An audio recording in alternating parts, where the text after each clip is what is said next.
کوئی وادی، کوئی مرغزار، کوئی کوثر اس کے اندر کی آگ کا ٹھنڈک کا سامان نہیں بن سکتا۔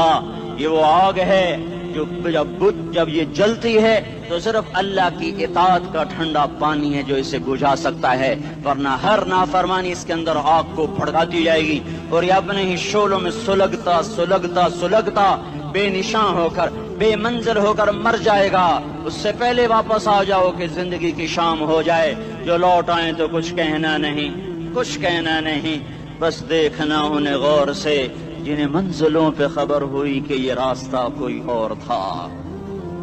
زندگی کی شام سے پہلے توبہ کرو، زندگی کی شام سے پہلے واپس لوٹو۔ نافرمانی میں ہلاکت کے سوا کچھ نہیں ہے اور فرما برداری میں کامیابی کے سوا کچھ نہیں ہے۔ میرے اللہ نے سوال کا جواب دیا، خالق اللہ، مالک اللہ، مصور اللہ، مدبر اللہ، اور اس زمین آسمان پر حکومت کرنے والا تنے تنہا اللہ۔ پھر اللہ دوسرا سوال کرتا ہے، افحسبتم انما خلقناکم عبثا، ایک بات تو بتاؤ تمہیں بیکار پیدا کیا ہے؟ دوسرا سوال، ایحسب الانسان ان یترک سدی، ایک بات تو بتاؤ موت کے بعد تمہیں کوئی نہیں پوچھے گا، مر کے مٹی ہو جاؤ گے؟ سوال میں بڑی طاقت ہے، بولنے والا بڑی طاقت سے بول رہا ہے،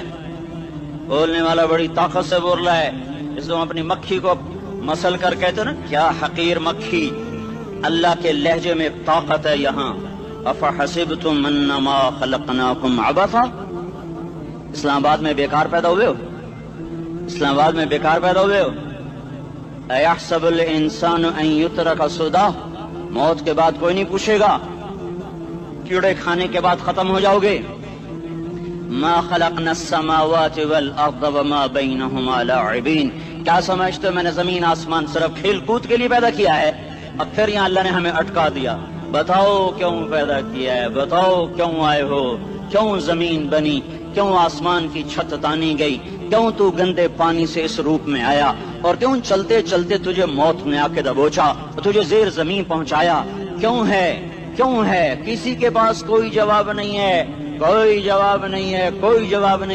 اللہ خود اس کا جواب دیتا ہے، وما خلقت الجن والانس الا ليعبدون، تمہیں پیدا کیا ہے دیکھنا چاہتا ہوں میرے بندے بن کے چلتے ہو کہ نہیں چلتے ہو، میرے بندے بن کے چلو۔ خلق الموت والحیات، زندگی موت کو کیوں بنایا؟ لیبلوکم ایکم احسن عملا، میں دیکھنا چاہتا ہوں اسلام آباد میں مجھے کون راضی کرتا ہے، نفس و شیطان کو کون راضی کرتا ہے، اچھا عمل کون کر کے آتا ہے، برا عمل کون کر کے آتا ہے۔ انا جعلنا ما علی الارض زینۃ لہا لنبلوہم ایہم احسن عملا، میں نے جو اسلام آباد کو خوبصورت بنایا اور بڑے خوبصورت پہاڑیاں اور اوپر مری کی پہاڑیاں، سوات کالام کی پہاڑیاں، وادیاں، میدان کوثر، یہ میں نے اس لیے سب کچھ بنایا ہے کہ میں تمہیں دیکھنا چاہتا ہوں کہ تم میں خوبصورت اور اچھا عمل کون کرتا ہے۔ یہ نہ سمجھنا کہ تمہارا رب سو گیا ہے، لا تأخذہ سنۃ ولا نوم، یہ نہ سمجھنا کہ تمہارا رب کمزور ہو گیا ہے، ما کان اللہ لیعجزہ من شیء، یہ نہ سمجھنا کہ آبادی کی کثرت سے تمہارا رب اب گنتی نہیں کر سکتا اور غافل ہو گیا ہے۔ لا تحسبن اللہ غافلا عما يعمل الظالمون، یہ نہ سمجھنا رات کے اندھیرے، اسلام آباد کی کالی رات اور اس کالی رات میں ہونے والی مستیاں وہ تمہیں اللہ سے چھپا لیتی ہیں، یہ نہ سمجھنا کہ اندھیرا اس سے کسی چیز کو چھپا لیتا ہے۔ سواء منکم من اسر القول ومن جہر به ومن هو مستخف باللیل وصارب بالنہار، رات کے اندھیرے میں کرو، دن کے اجالے میں کرو، پہاڑ کی غار میں کرو، زمین کی تہ میں کرو، چوٹیوں پر بیٹھ کر کرو، میدانوں میں چھپ کر کرو، خلاؤں میں کھو کر گم ہو کر کرو، جو بھی کرو گے تیرے رب کی طاقتور نظر تمہارے اوپر پڑ رہی ہے، غافل نہیں ہے، رات کے ناچنے والوں کو بھی دیکھ رہا ہے اور رات کے رونے والے کو بھی دیکھ رہا ہے، گھنگرو باندھ کے ناچنے والی بھی اس کے سامنے ہے اور مسلح پہ کھڑے ہو کر بے قراری سے اللہ کو یاد کرنے والی بھی اس کے سامنے ہے۔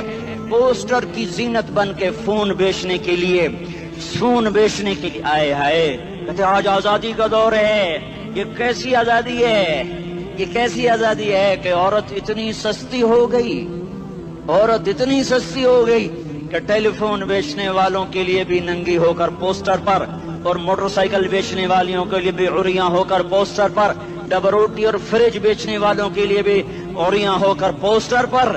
یہ آزادی نہیں ہے، یہ فحاشی ہے، یہ بے حیائی ہے، یہ اخلاق کی آگ ہے، یہ بد اخلاقی کا جنگل ہے، انسانیت نہیں ہے۔ انسانیت وہ ہے جو میرا محبوب لے کر آیا، جو حضرت محمد صلی اللہ علیہ وسلم لے کر آیا۔ اچھا، ایک صحابی آئے، یا رسول اللہ میں تو مارا گیا۔ آپ نے کہا کیا ہوا؟ کہا میرا روزہ تھا، میں بیوی کے پاس چلا گیا۔ آپ نے کہا تو پھر تو غلام آزاد کر، کفارہ دے۔ کہا جی میں تو خود غریب آدمی ہوں، غلام کہاں سے آزاد کروں، خریدنا پڑے گا۔ آپ نے کہا 60 مسکینوں کو کھانا کھلا۔ کہا میں آپ مسکین ہوں، میں کینوں کھانا کھلاؤں؟ آپ نے فرمایا پھر آخر یہ کہ 60 روزے رکھ، مسلسل رکھنے ہوتے ہیں جو کفارے کے ہوتے ہیں۔ وہ کہنے لگا ایک روزے چاہے کم کیتا ہے، 60 روزے اج میں کی کروں گا۔ تو آپ نے فرمایا اچھا ٹھیک ہے بیٹھ جا۔ بیٹھ گئے۔ تھوڑی دیر ہوئی تو ایک انصاری صحابی کھجوروں کا ٹوکرا لے کر آیا، یا رسول اللہ یہ صدقے کی کھجوریں ہیں، تقسیم فرما دیں۔ تو آپ نے فرمایا بھائی وہ کدھر ہو؟ کہا جی بیٹھا ہوں۔ آپ نے کہا ادھر آ، یہ کھجوریں لے جا اور 60 گھروں میں تقسیم کر دے۔ سبحان اللہ، اللہ نے اس امت کو لاڈ لڈائے ہیں، یہ اللہ کی لاڈلی امت۔ عجیب واقعہ یہ۔ کہنے لگا یا رسول اللہ کی قسم مدینے میں مجھ سے غریب کوئی نہیں، آپ ایسا کرو یہ میرا کفارہ مجھے ہی صدقہ کر دو۔ تو آپ اتنا ہنسے کہ یہ آخری دانت نظر آنے لگے۔ بہت کم ایسا ہوتا تھا، فَضَحِكَ حَتَّى بَدَتْ نَوَاجِذُهُ، ایسا ہنسنا آپ کبھی کبھی ہنستے تھے کہ آخری دانت پورا منہ کھل جائے۔ تو آپ اتنا ہنسے کہ آخری دانت تک نظر آنے لگے۔ تو آپ نے کہا اچھا جا لے جا تیرے واسطے، لیکن یہ صرف تیرے لیے اور کسی کے لیے نہیں ہے۔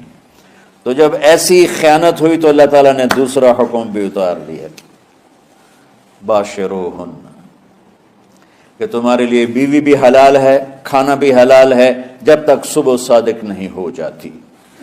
لیکن اللہ نے ہمیں ایک نماز عطا فرما دی جس کو ہم آج صلاۃ التراویح کہتے ہیں۔ میرے نبی کے زمانے میں اسے قیام اللیل کہا جاتا تھا۔ تو اللہ نے ہمیں رات کی نماز عطا فرمائی، اور چونکہ یہ ایک مشقت ہے تو میرے نبی نے کہا یہ رات کی نماز کے ہر سجدے پر 1500 نیکی لکھی جاتی، 1500 نیکی لکھی جاتی۔ اور اللہ تعالیٰ ہر سجدے پر جنت میں ایک محل بناتا ہے جس کے 60,000 سونے چاندی کے دروازے ہوتے، اور ایک درخت اس کے لیے لگاتا ہے جس کے نیچے 100 سال گھوڑا دوڑ سکتا ہے۔ تو رمضان کا اہتمام آپ رجب سے شروع فرما دیتے تھے۔ میرے نبی نے 9 رمضان دیکھے، 9 رمضان اپنی زندگی میں، 9 رمضان۔ 10ویں رمضان سے پہلے آپ اللہ کے پاس تشریف لے گئے۔ آپ کی زندگی میں روزے فرض ہونے سے آپ کی وفات تک 9 رمضان گزرے۔ اور میں قربان جاؤں اپنے نبی پر، اپنی امت پہ کیسی شفقت تھی۔ آپ سحری کھاتے تھے بالکل آخری وقت، ادھر بلال اذان دے رہا ہے اور ادھر آپ آخری لقمہ کھا رہے ہیں، اور ادھر سورج نیچے ہوا اور آپ کھجور منہ میں۔ ایک آدمی اوپر کھڑا ہوتا تھا مدینے میں تو وہ چھت پہ، گھر کی چھت پہ کھڑا ہوتا تھا، سفر میں ہے تو وہ کسی پہاڑی پہ کھڑا ہوتا تھا۔ جو ہی سورج کا کنارہ نیچے جاتا اب فوراً وہ کہتا یا رسول اللہ قد غربت، تو آپ کھجور منہ میں ڈال لیتے تھے، یا پانی، کبھی پانی سے افطار فرماتے تھے، کبھی کھجور سے افطار فرماتے تھے، کہ میری امت پہ بھوک کا وقت کم سے کم آئے۔